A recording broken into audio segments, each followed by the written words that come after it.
Hello and welcome to a very special episode of Azentuary.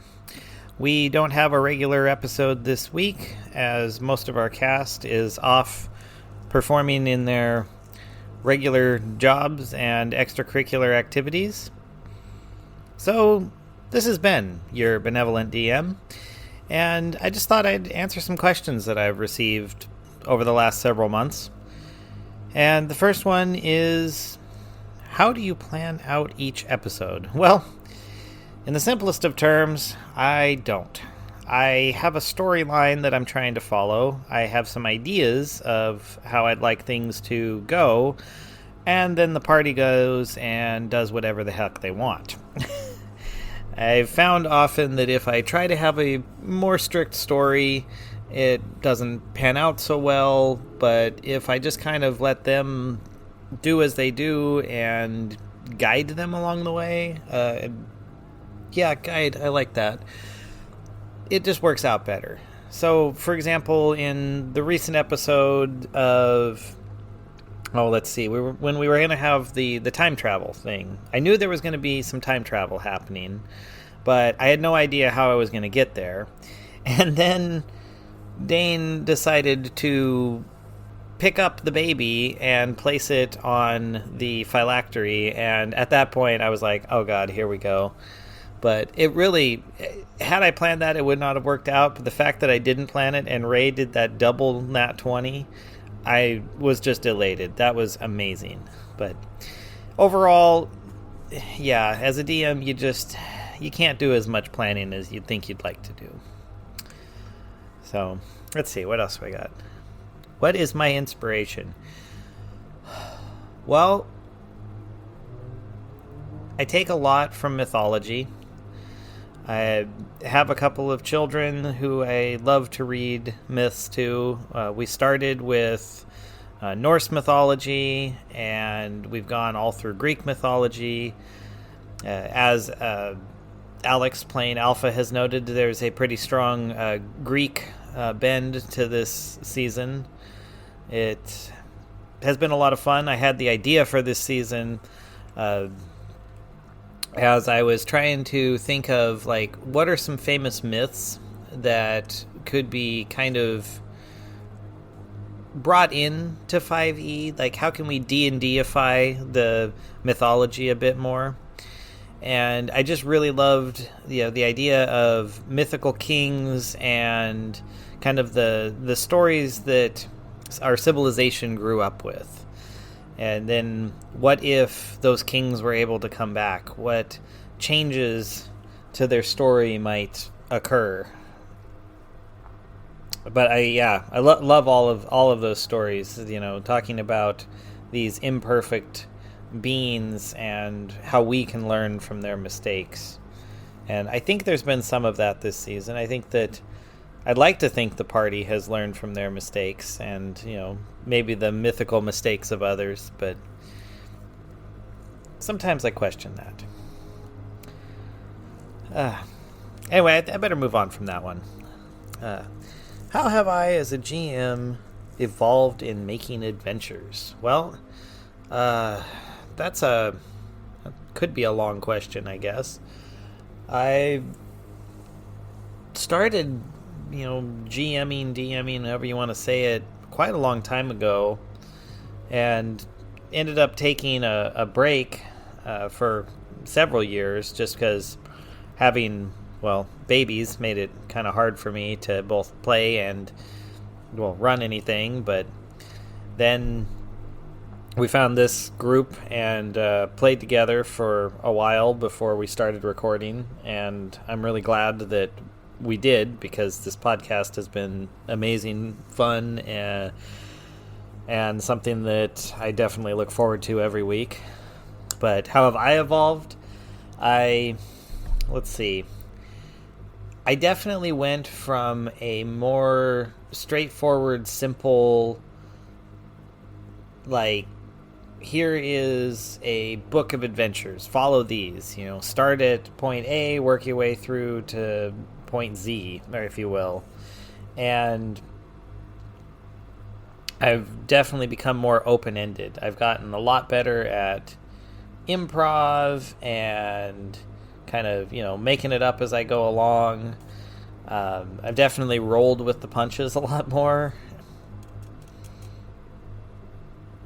I guess I've gotten looser. you know, I, it's hard. It's hard for me to really say. I like to. I like to think I'm just here to provide structure for a communal storytelling experience. Yes, I know where the story is going, but the players are the ones that make it work. They're the ones that make it function. What is my biggest frustration as a DM? I'd say puzzle making, because if you try to come up with a really good puzzle, chances are the players aren't going to get it. So you have to make a simple puzzle, but if the puzzle's too simple and they get it right away, then what was the point? Or even on the side of other things, if you make something that's so common that people recognize it right away, or in the case of when we try to do some riddles, everyone has access to Google and they just look up the answer. So it kind of, yeah, it's frustrating to try to plan something, to come up with a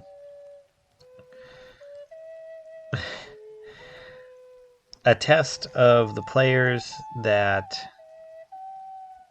they will have fun with and you can challenge them.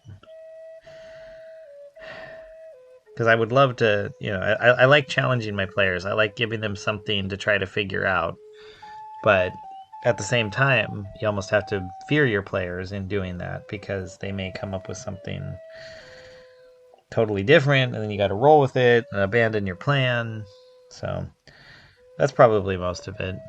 Or just forgetting. Actually, there's a frustration. When your players forget that you gave them something really cool, an item that just disappears into the inventory and is forgotten.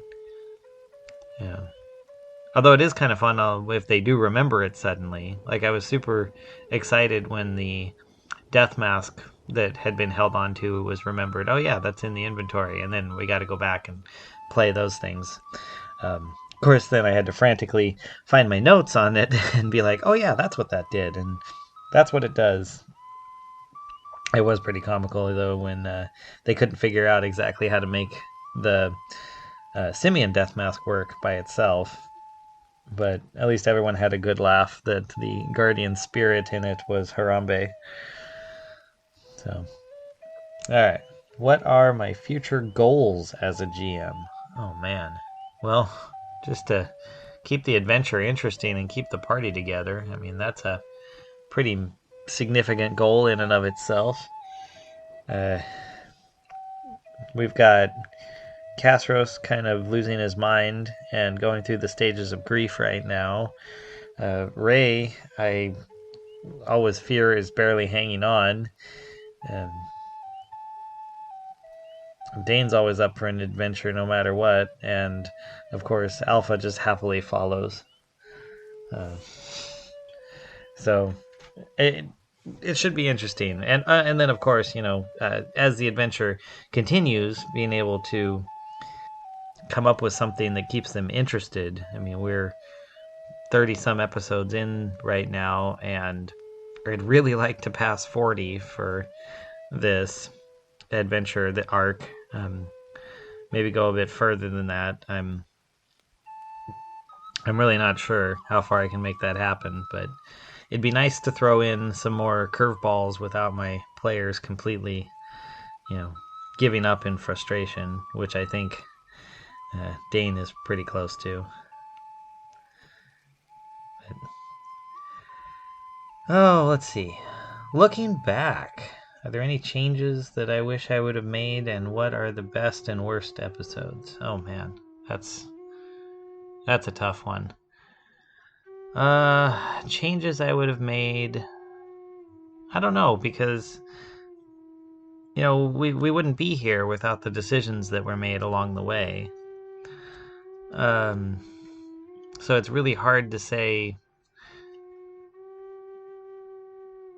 if there's anything I would have changed, really. Maybe how I did some of the setup. Although I think I've successfully, even when I had to wing things, looped it back, episodes later to make it work out. But I don't think we had any particularly bad episodes. Well, actually, there were a couple of those early ones that were kind of like hit and miss. But they weren't terrible. They were just like not as entertaining as we could have wanted. But good ones, I think we keep getting better. There have been some amazing ones.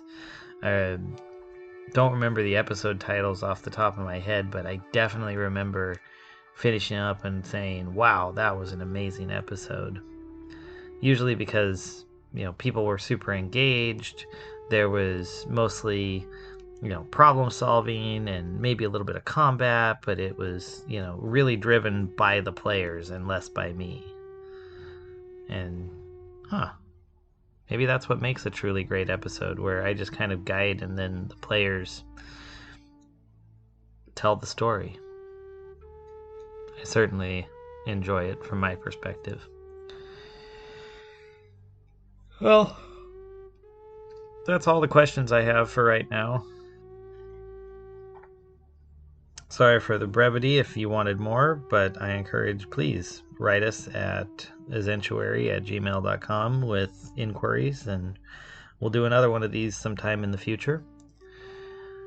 Posted with this will also be the ability to listen to the adventure.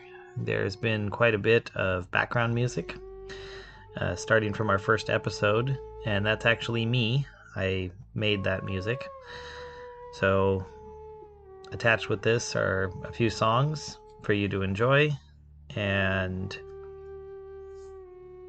I hope you all have a wonderful time listening, and please stick with us as the adventure continues.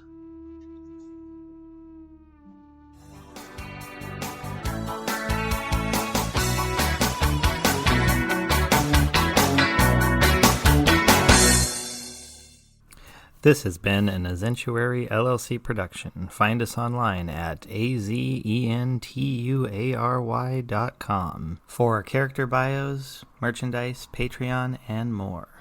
Thank you for listening.